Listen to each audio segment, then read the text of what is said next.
The CBS Radio Mystery Theater presents...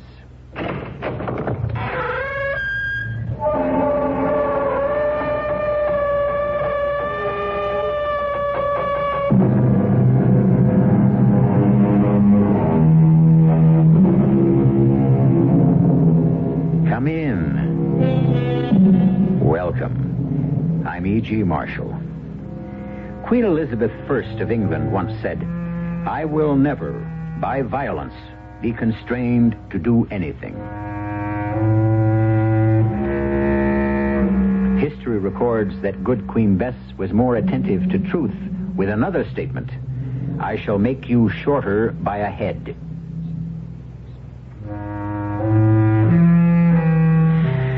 The lady had more violence in her than she dreamed or admitted, just as all of us do if we face the truth. There is no one of us who has not thought murder at some time or another, and no one of us who is not capable of it, given enough provocation and the right circumstances. It is the nature of the human animal. Stop the car a minute, Hugh. Why?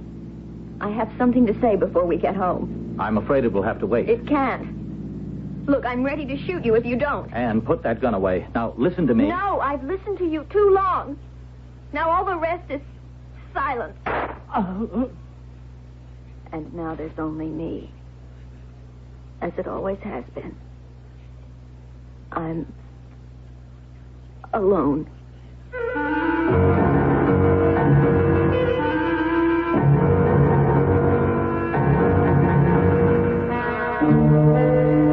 Our mystery drama, The Infernal Triangle, was written especially for the Mystery Theater by Ian Martin and stars Morgan Fairchild.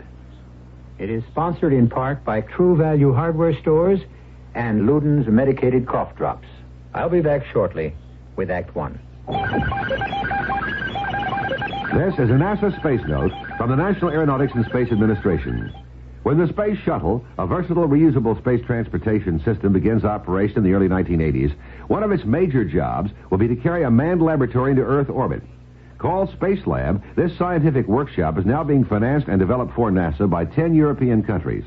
When complete and nestled inside the shuttle, it will be able to carry up to 4 non-astronaut scientists and their laboratory experiments into orbit. On most missions, it will carry scientists and equipment to perform a variety of studies, ranging from Earth observations to materials science experiments to solar astronomy away from the distorting effects of the Earth's atmosphere. Space Lab, a workshop of the near future, should not only open doors to many new kinds of space-age investigations, but will also represent a new step forward in international space cooperation. This has been a NASA Space Note.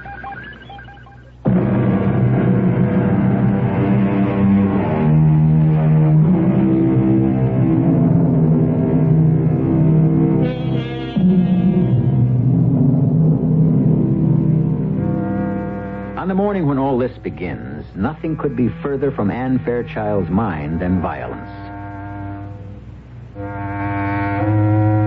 To be in love, to be loved in return, and to have just set the wedding date produces such a state of euphoria in any young woman, even by today's standards, that the darker side of life disappears in a puff of gold-spangled smoke.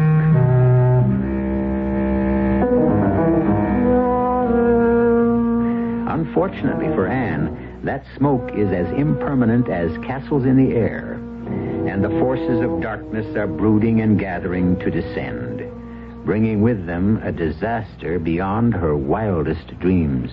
Good morning, Anne, sweetie. How are you? Morning, Daddy. Good heavens, that's enough love to last for a month. Forgive my enthusiasm, but this is just the best day that ever happened. Oh? Have I got news for you? Well, that makes it nice because I have for you, too. But you first, before you explode. Now, is it Hugh? It is indeed. Hugh Denning, the most gorgeous man who ever existed in this whole wide, wonderful world. He wants me to marry him. Well, I take it you accepted. I did, indeed. Oh, Anne, I'm so happy. I think it's great. Well, when's the big day? How soon do you think you can get someone to take my place? Never. As a person. I meant as a housekeeper. Oh, by tomorrow. Maybe even by tonight. Oh, that fast? Mm-hmm. I told you I had some news, too. While you and Hugh were out last night, I had a call from Eve. She's coming home. With Roger. No. Alone. Oh, they went through with the divorce? Mm-hmm. Yes. Well, don't look so concerned, honey. It isn't her marriage that concerns me. It's Eve. Well, I think Sister is strong enough to weather it. I know darn well she is. I know just how strong Eve is. I ought to. Oh, now, come on, Anne. You're not going to rake up ancient history, are you? You're far too young for Roger, and as things have turned out, well, you got the breaks. I'm not worried about the past. That was kid stuff. But I am worried about the present. I'm warning you, Daddy, if Eve doesn't keep her hands off Hugh, now, Annie, be fair to your sister. I thought you were over this childish jealousy. There's nothing childish about my reaction to Eve. I hate her. Anne. I've never said it right out before, have I? I always swallowed it. Choked it down because I didn't want to hurt you. I didn't know how to hurt Eve. The way she's always hurt me. Anne, I didn't mean to just blurt it out. But as long as I have, you might as well know the way I feel, Dad. It was bad enough when Mother was still alive, but after she died, Eve was really queen of the hill. Don't try to blink it off. You just never could see through her. No, I think you're being very unfair. How else would I expect you to feel? All my life, she took away from me everything I wanted or loved the most. Even when she didn't want them. Like Roger. All she wanted from him was his money. Anne, now please. I want you to stop this. Eve has had a very rough time. She's coming home to try to bind up some very fresh wounds, not open up old ones. I want you to help her. Let some of your own happiness rub off on her. Just as long as she doesn't try to poach. But if she even so much as looks sideways at my man, there's going to be real trouble. I'll kill her. Of course, I don't really mean what I just said. I don't want to hurt anyone. I just don't like being hurt myself. And Eve is a past master at that.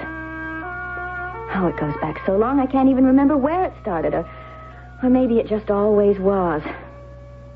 Partly because I wasn't pretty as a child. Mom tried to make it up to me. But the main thing I got out of it was hating the story of the ugly duckling, because I never could believe it was true. Till I grew up. And I was beautiful. Even Eve finally had to admit it, although the way she said it, I never knew if she was telling the truth or not. Like now, when Dad and I met her at the airplane. And, darling, you look simply ravishing. How do you do it? Oh, I guess the ugly duckling just finally grew up, Eve. Oh, you weren't ever ugly. You're the only one that ever thought so, right, Dad? Right, Eve. Anyway, you're still just as beautiful as ever. Me? I look ghastly. You don't realize, little sister, how lucky you are I took him away from you. I'd still rather have made up my own mind. Oh, what's the matter, darling? Still carrying a torch for Roger the Roamer? No. You successfully snuffed that one out for me. But you don't have to worry anymore, Eve. Anne here has someone to carry the torch for her for a change. How marvelous.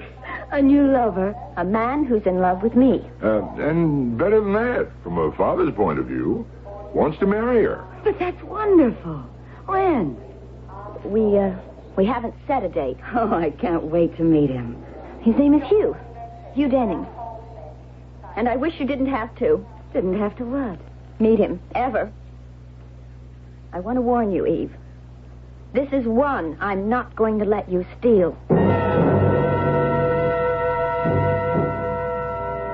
I don't know when it first started, but all the things that were nearest and dearest to me seemed to end up as Eve's.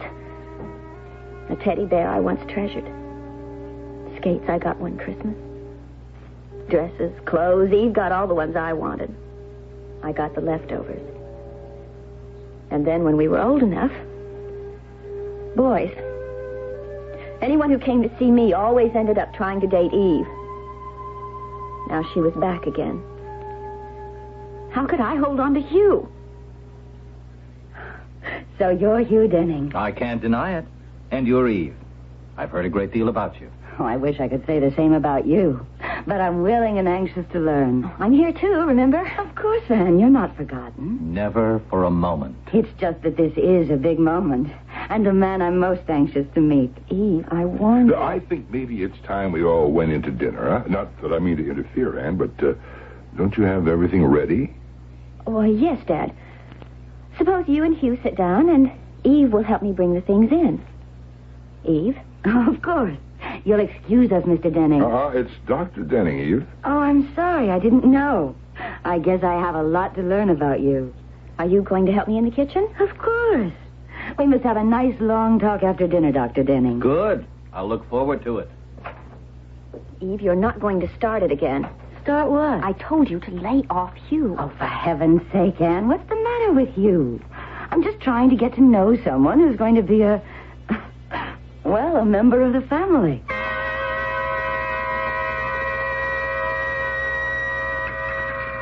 Oh, I'm sorry to hear about your divorce, Mrs. Grant. You shouldn't be. And by now, don't you think you should call me Eve? All right. Eve. I'm going to keep it Dr. Denning for one moment longer. Huh. I made the mistake of marrying a man who couldn't even keep his word, let alone his wife. He even cheated on his mistresses. So I'm well rid of him. Don't you think, Ann? You arranged it so I never had the chance to make up my mind. Oh, surely you no longer care. Well, surely what we can do is drop Roger out of this conversation, huh? He doesn't mean anything to us anymore. That's gospel. So now with that subject out of the way, I can and will call you Hugh. It's my pleasure, Eve. And mine. You could be a very valuable member of the family.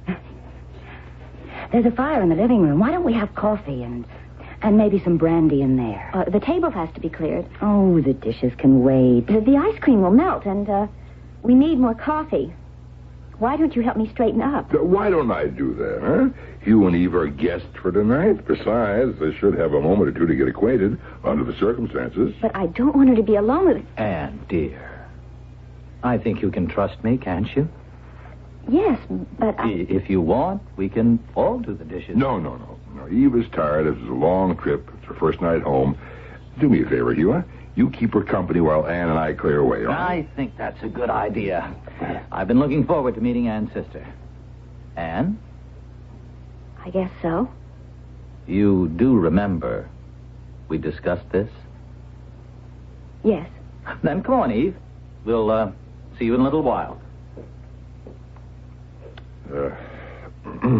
Ann? Yes. Are you all right? Yes, Dad, yes. Okay. Now, where do we start? Oh, anyway, Dad, it doesn't matter. She started. Already. Only this time, she isn't going to get away with it.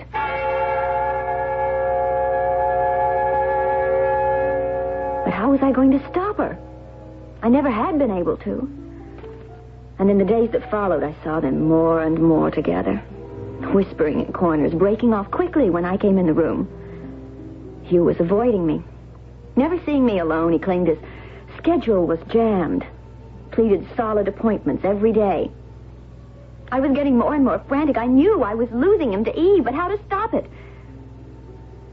And then one morning, I started out shopping and had to come back for my pocketbook. Nobody saw me come in the door. Upstairs, I could hear a radio playing. And as I climbed the stairs, I realized it was coming from the bathroom Eve and I used. I glanced at my watch. 11 o'clock. Sure, just getting up. And as usual, playing that darn radio while she had her bath, in spite of the fact that Dad had warned her how dangerous it... And suddenly, I saw how it all could be. Only first, I would give her one more chance. Oh, who's that? Me, Ann. I'm having a bath. You mind? What are you turning the radio down for? I want to talk to you. All right, Ann, later. No. Now. I just want the answer to some questions. Are you going to leave Hugh alone? I don't know what you're talking about. Don't lie. You're just trying to steal him from me. You must be crazy. Just as you have everything else I ever wanted. So this is your last chance. My last chance for what? To promise to stay away from you. If you don't, I'll kill you. Oh, don't be ridiculous. I don't care about you. You're lying. Oh, what is the use of talking about it? It wouldn't change anything. There's only one thing to do. Anne, what is it? You didn't want me to turn the radio down? All right. How's this? Listen to it. Listen to your swan song. I'm getting you out of my life forever. Anne! No!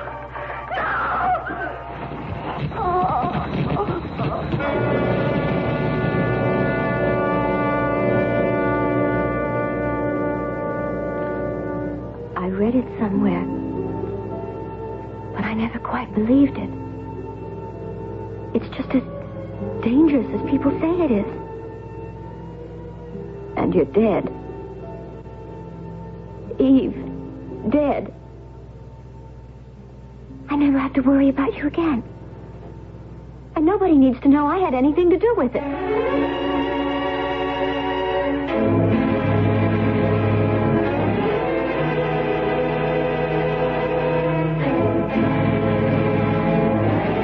In spite of our knowledge about the danger of certain electrical appliances, too many people die from accidental electrocution every year. The most common villains are radios and electric heaters. Statistics are not available, certainly not in a case where death was deliberately caused, as in Eve's case. I shall return shortly with Act 2. You can have great taste, lots of great taste and taste with Ludens. They're medicated cough drops with great taste in every box. Wild cherry, sweet and savory, menthol, cool and flavory. Honey, the way you wish with lemon or licorice. Oh, you can have great taste, lots of great taste and taste with Ludens. Ludens, the medicated cough drops that don't taste medicated. They taste great. Use only as directed. You've worked hard to get where you are, and now would be a very good time to give yourself a little pat on the back in the form of Buick Electra, a car filled with room, luxury, comfort, the perfect place for you and your free spirit to get together. Buick Electra. Think of it as recognition for a job well done.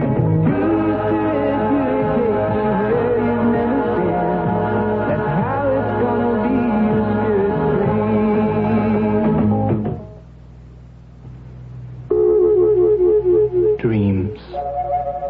We all seek to understand the many ways in which God reveals His Word. The Bible tells of King Nebuchadnezzar, who dreamed dreams that troubled his sleep. One day he commanded his magicians, astrologers, and sorcerers to recreate a particular dream and to interpret it. Daniel, gifted by God with the ability to interpret dreams, told the king his dream and its meaning. Upon hearing Daniel, the king exclaimed, "Of truth it is, that your God is the God of gods, and the Lord of kings, and the revealer of secrets." Dreams and visions are ways in which God can speak to man. For your free booklet on dreams, write to the Foundation Church, 1147 First Avenue, New York, New York, 10021. That's the Foundation Church, 1147 First Avenue, New York, New York, 10021.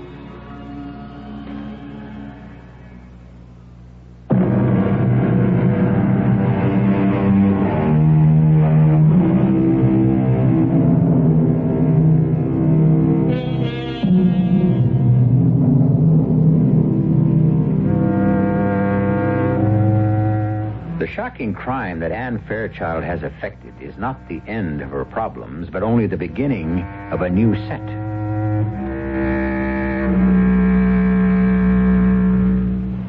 Starting with the moment when, after sneaking successfully past the door to her father's medical office, she is just about to let herself out the main door of the house when... Anne? Yes, Daddy. Oh, you're just coming home, huh? Yes. I thought I heard you come back sooner. No, I just drove up. I got all the way to the supermarket and found I'd forgotten my pocketbook. I left it here on the hall table. Oh, then you haven't been shopping yet. No. Good. My drug salesman hasn't been by this month. Could you stop in at Citrine's pharmacy and get me this prescription order? I'm all out of phenobarbital. I've called them. It's a large order, but they'll let you have it since they know us both. Oh, I'll get it, Daddy. Fine. I've got to get back to a patient. By the way, that's capsules, not tablets. Where's Eve? I guess she's in her usual morning state. Ah, dead to the world, huh? She doesn't like getting up in the morning much. Well, I don't blame her. I've been giving her some sedatives. Maybe we ought to wake her now, though. And as soon as I dismiss this patient, we could all have some brunch if you'd make it. No. No, I'm going shopping and get your pills, and then I'm coming home for a nap. If you want Eve, you'll just have to wake her for yourself. I didn't mean that literally, of course. Because nobody could wake Eve. She was dead. Electrocuted, drowned. Dead as dead. But then everything became sort of blurry. I guess I was just reacting to all the horror, the terrible thing that had happened, and my own terror. I remember I did the shopping and I picked up the pills for Dad. I came home and just left everything in the kitchen and went upstairs. Well, everything was spinning round as I lay down, and I must have fallen asleep so deep that it might have been me that was dead. I remember waking up once and being questioned by someone. Lieutenant of Police, I must warn you, whatever you say can be used against you. I haven't said anything, have I? No, but you will. We have our own methods. You say the radio was playing. I didn't say the radio was playing. Ah, but the sister was in the bathtub. The radio was playing. You threw it in the water and you killed her. No! Why would I do that? Because you hated her. You've always hated her, haven't you? Who did you say you were? But don't you know who I am? Someone from the police, a lieutenant something or other. Lieutenant Anne. Annie, it's me, Dad. Dad? You're not from the police. You're not the lieutenant. Of course not. Well, then why did you ask me all those questions? What questions? Anne, I was concerned because you were in such a deep sleep I couldn't get you awake. You found Eve. Found Eve? How long have you been upstairs? Well, I just came back from the dispensary. I saw your car outside and I knew you were back. I was wondering about lunch or brunch or whatever. I came to wake you up first, and then I thought we'd get Eve and eat together. You can't get Eve. She's dead. Dead? We told her about having that radio in the bathroom while she was in the tub. It fell in, and she got... Good Lord. Good Lord. How do you know this? It doesn't matter. I saw her lying there in a dream, perhaps. Nobody could prove anything else. I wasn't there when it happened. You know that. What are you talking about? It was a clock radio. You could tell when she died, and anyway, you're a doctor. You could tell, too, and you know I wasn't even there when it happened. You can't prove I was. I know that you don't know what you're talking about. My God, what have you done?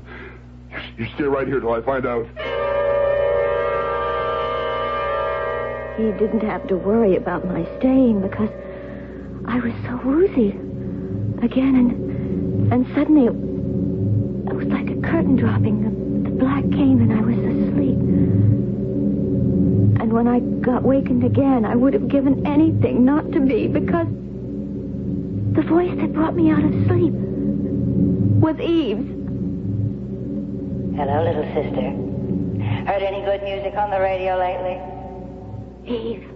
Who else? Your loving sister. You're not dead? What do you think? I shouldn't have to think. I know you're dead. You ought to know. You killed me, didn't you? No, it was an accident. You wanted it to look like that. With you dead and out of the way, at least I could have something for myself. You mean Hugh? Yes. He doesn't love you. He wants me to marry him. Are you sure? Isn't it the other way around? What other way around? Isn't it you that wants to marry him? And under the circumstances, he had to pretend. What circumstances? You know as well as I do. Better, in fact. I don't know what you're talking about. That's what I'm afraid of.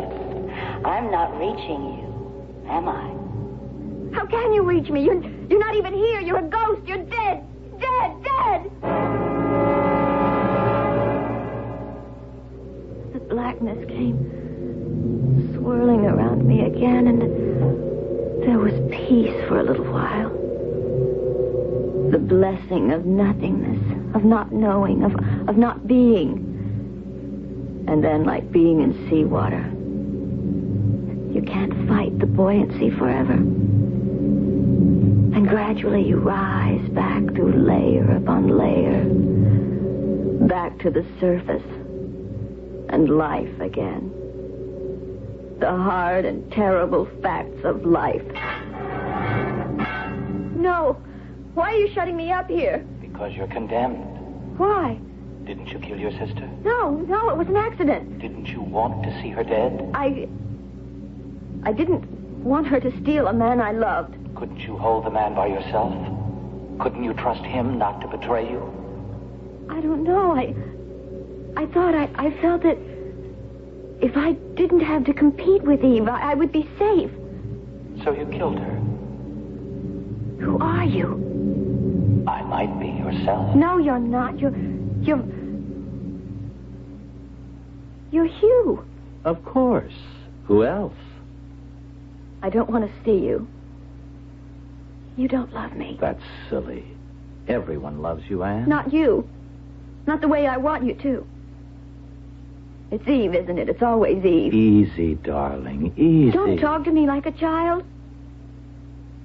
I was your child. You could have told me to do anything and I would have done it. Till Eve came back. Then it all changed. Nothing has changed. Everything has. I didn't want it to. So I killed her. You know that, don't you? It was an accident. Oh, no.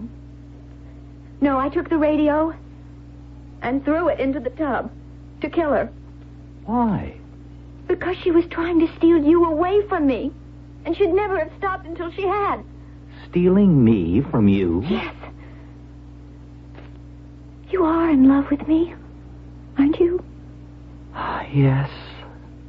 In a sense. What does that mean? In a sense. You said you loved me. As you loved me. No more, no less. You didn't want me as a woman? It's difficult to explain. What's difficult? Well, you have nobody to run to, Hugh. She's dead, no matter how much she tries to haunt me. And you'd better make up your mind to settle for second best. Because I'm all you have left.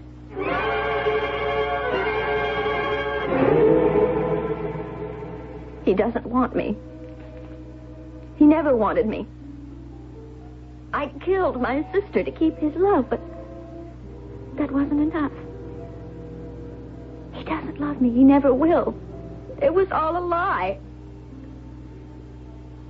So now I know I have to kill him, too. That's why I brought the gun. Daddy's gun. The one he keeps in his office. I want to go home, Hugh. I don't know about that. Am I arrested? Locked up? Am I accused of anything? No, not yet. Then can't I please go home? Would you promise to behave yourself? Yes. And how do I know you'd keep that promise? I don't know. Wouldn't you see that I did? I can't control it, Anne. You have to be the one. Please, I'd be safe with you, wouldn't I? But is anyone safe with you? Oh, damn it, I'm going to take the chance.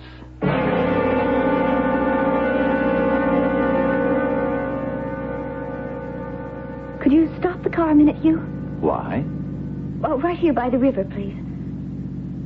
I've got something to say, and I have to say it before we get home. I'm afraid it will have to wait. It can't. Look, I'm ready to shoot you if you don't. Anne, put that gun away. No, now stop the car. All right. Just don't do anything foolish. Now, what is it you want, Anne? Something so simple. Just one thing that was all mine. Just mine. A doll. My skates. My father's love. Roger as a lover. And then you. You most of all. To be my husband, my lover, my man. Eve took them all from me, so I thought that if I killed her, then I'd be safe. Now I see it was all for nothing. Because even though she's gone, you don't love me. I still can't have you. So no one will. Anne, listen. You've got to listen to me. No. I listened to you too long. Now all the rest is silence. Oh. And now there's only me, as it always has been. I'm alone.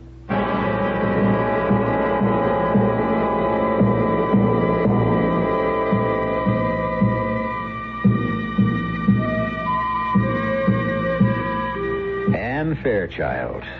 Not the picture of your all-American girl, is she?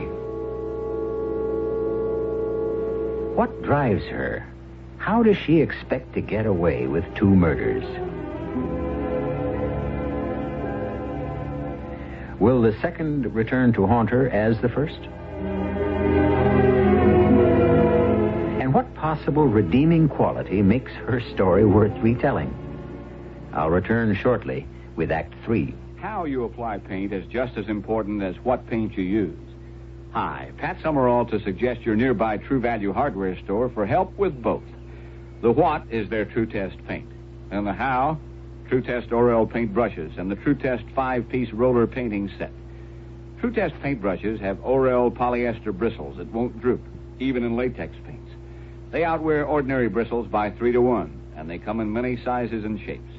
Choose flat edge brushes for painting large areas, or angular chisel edge brushes for trimming jobs. And True Value hardware stores have the True Test 5-piece roller painting set. That includes a 9-inch roller frame, 2 roller covers, an extension pole, and a ribbed metal tray. These True Test painting supplies are ideal companions to True Test paints, and they're just some of the many values you'll find at the participating True Value hardware store near your home. And you can charge it on Master Charge at many stores. Hi, this is Lloyd Bridges with a favor to ask of you. Would you take a minute, just 60 seconds out of your busy day and listen? Really listen to the radio? I wouldn't intrude like this, except that I have an important message for you from the March of Dimes. Here it is. America's #1 child health problem is birth defects. Not measles, not mumps, not the common cold, but birth defects. And the speed with which science finds the answers to that problem depends on you, not someone else, you. Your generosity to the March of Dimes will add to the fund that supports the massive research needed to find those answers. And if you won't help, can you be sure anyone will? And if no one helps, can any of us ever hope that future generations will see the day when every child will be born free from the threat of birth defects? Please, before you go back to business as usual, show your support for this vital work. Give generously to the March of Dimes.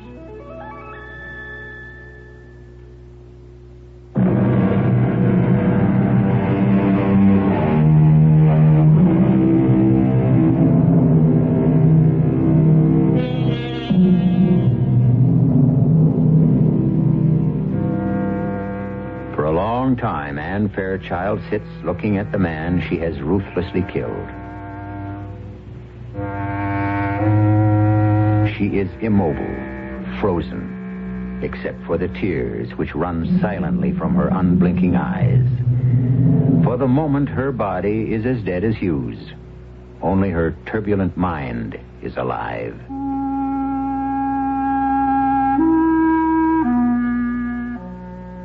And now I've killed the last thing I loved. Except my father. Because I did love you too, Eve, in spite of everything. I was just so jealous. Jealous of all the love you stole from me, and most of all, my father's. Dad. Does that mean I have to kill him too? No, I've destroyed enough. Except one last thing. Me. But how? I can't. I haven't the courage to shoot myself. How? I know the pills I got for Dad. But I need time for that. I can't cover up Hugh's death. I have to bury him first. I'm sorry, Hugh. I have to bury you. Goodbye, my darling.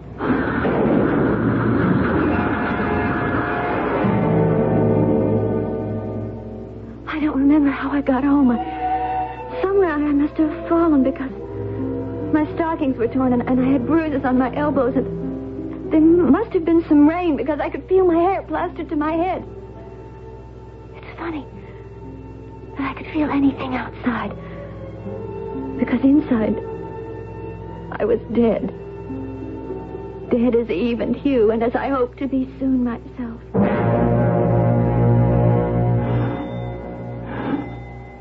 When I got home at last, mud-spattered and bone-weary, I started to grow more and more frantic as no one answered the bell.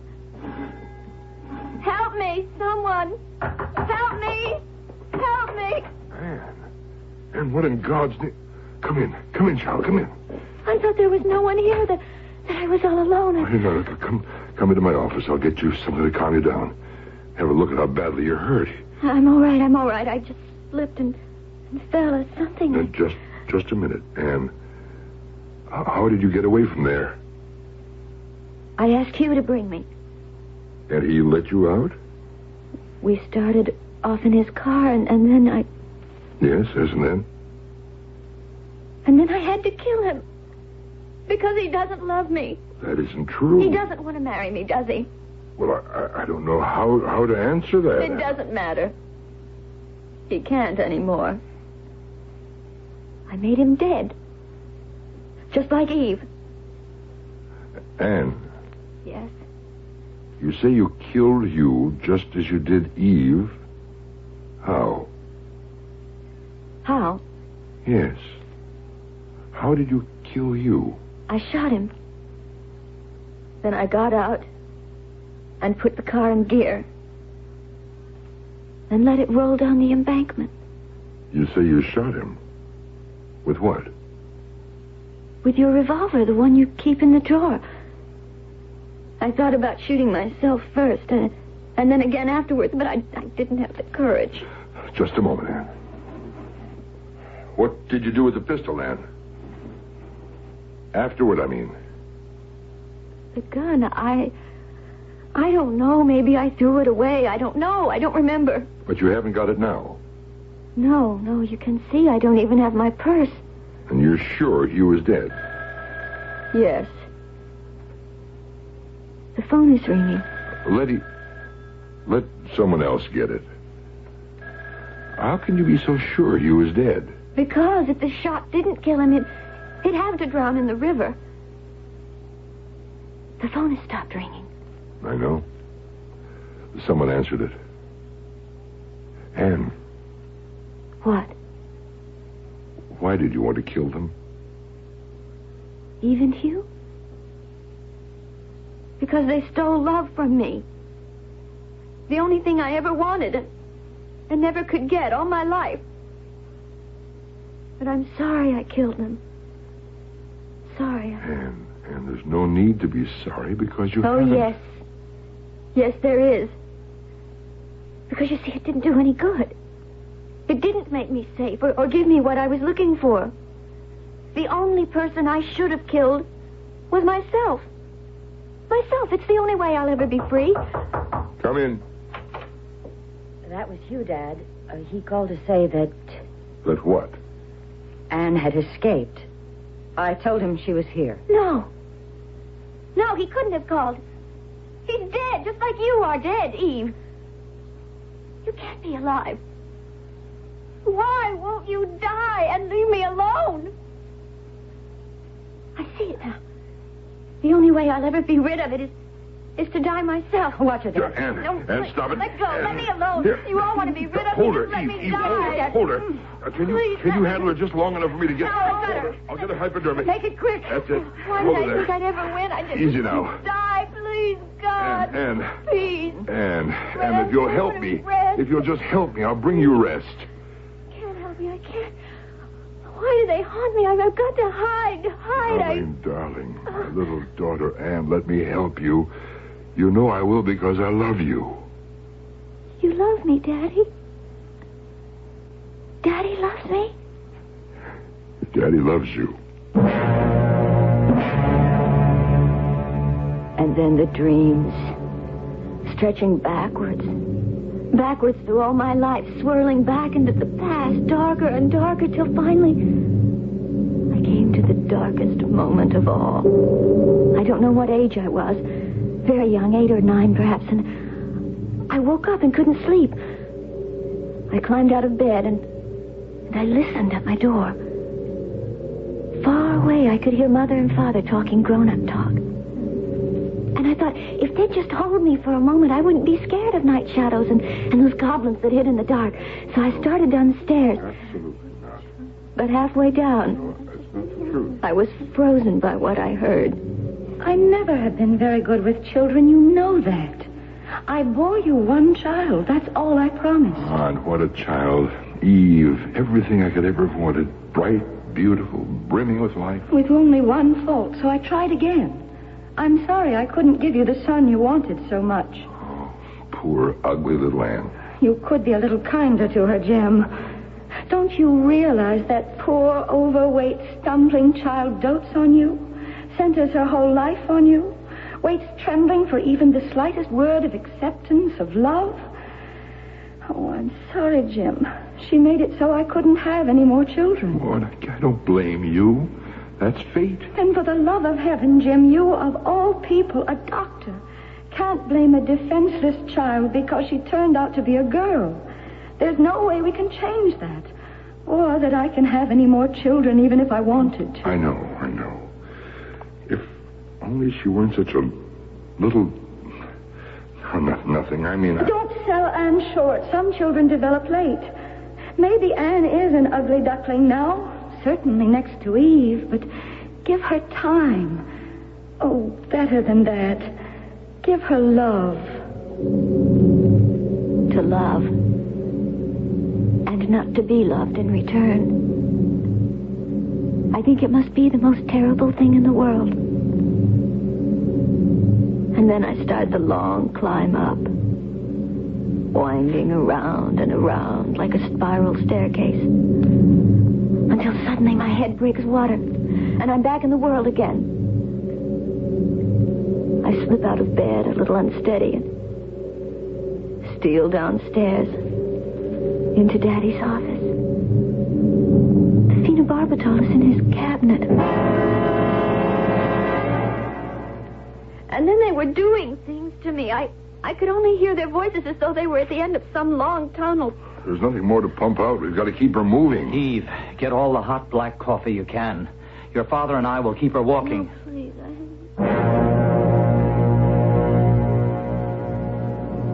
I don't remember ever being so tired.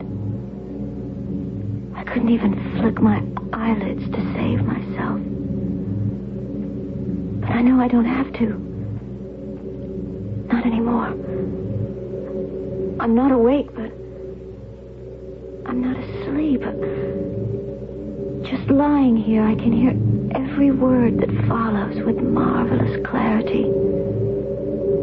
I can't react, but I can hear. I can hear. You mean Anne actually thought she had killed me? And you, Dr. Denning? Well, Anne's been hallucinating for a long time. Ever since Roger chose you instead of her. Oh, I still can't believe that Anne would go to pieces over that. It's been coming for a long time. You thought he had it under control till the accident of your coming home. You mean Anne's right? I caused it all? No, I'm the one to blame. Nobody is to blame.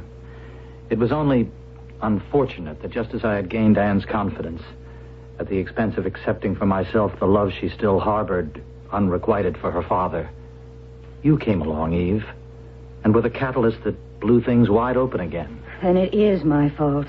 Oh, look, if anyone was at fault, we were all at fault. But Hugh, are you trying to say that we've exploded my poor little sister into fragments? That she can never be pieced together again? I don't know how to answer that. I only know that as long as I live, I'll be trying. Because when Anne gave me her love and I returned it, it was no pretense. I know the real girl that lies buried under all the emotional misunderstandings. And I love her. I'll never stop believing I can't clear away all the shadows and let the sunlight back in.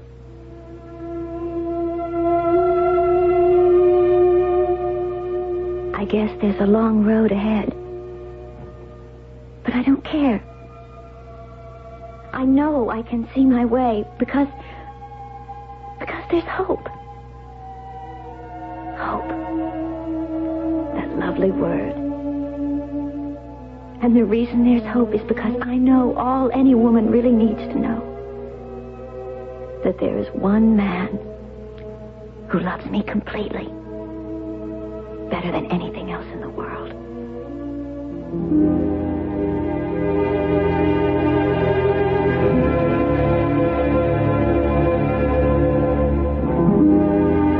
In a way, this hasn't been a story at all, because most of it was never told.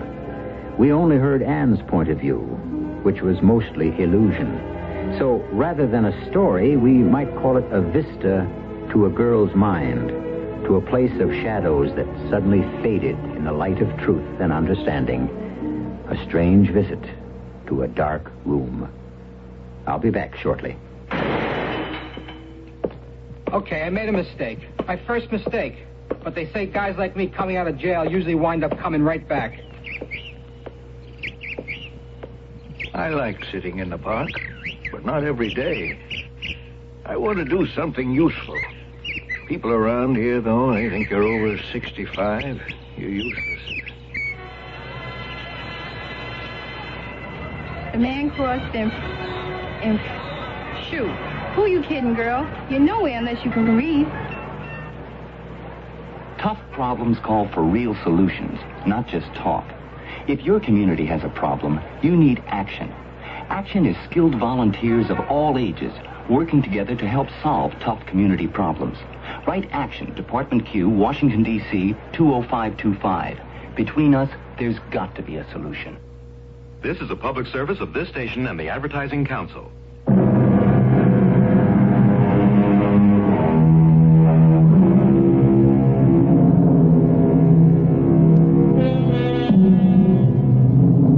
At one time, it was considered absolute heresy for an analyst to have any personal contact with a patient. But we're a more permissive society now, and Hugh Denning is not the first psychiatrist who has married one of his patients. Of course, Anne is no longer a patient. Analysis had brought her freedom to understand and control her life and be a whole woman. And there is no question that the whole experience has made Dr. Hugh Denning a better analyst. So everyone gained, and Anne's hope became reality. Our cast included Morgan Fairchild, Joe Silver, Catherine Byers, and William Redfield. The entire production was under the direction of Hyman Brown. And now, a preview of our next tale. We shall be back for the next No, there's something else. I must speak. Madame Darazum will be back later. No, I must speak now. There is a woman at the table behind you. Madame Darazum, you are tired, weary from your telepathic feats, and I... That woman is wearing an opal brooch. Yes. Would you hand the brooch to Mr. Murchison, please? Very well. I'm holding it in my hands.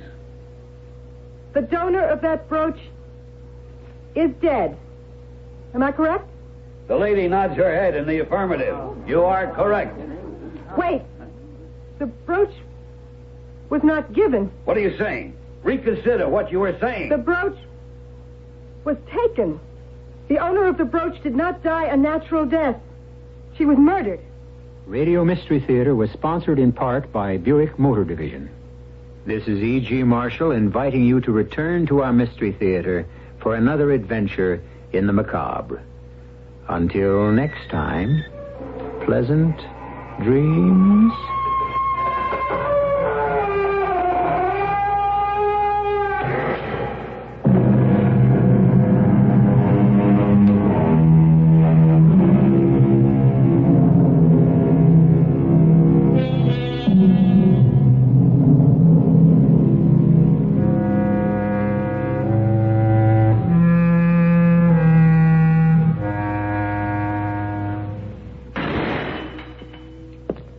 Okay, I made a mistake. My first mistake.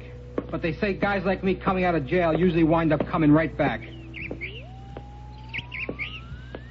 I like sitting in the park, but not every day. I want to do something useful. People around here, though, they think you're over 65. You're useless. The man crossed and shoot. Who are you kidding, girl? You're nowhere unless you can read. Tough problems call for real solutions, not just talk. If your community has a problem, you need action. Action is skilled volunteers of all ages working together to help solve tough community problems. Write Action, Department C, 212 North St. Paul Street, Dallas, Texas, 75201. Between us, there's got to be a solution. This is a public service of this station and the Advertising Council. Preventing crime in America is often as easy as this. If more Americans made that sound, the simple sound of a closing lock, hundreds of thousands of dollars in lost and stolen property could be saved. The Exchange Clubs of America have compiled a list of other simple rules for preventing crime. They're in a booklet called Your Personal Crime Prevention Action File. Get yours by writing Crime Prevention, Box 2672, Toledo, Ohio, 43606. Help America make crime prevention click. WFAA, Dallas, Fort Worth.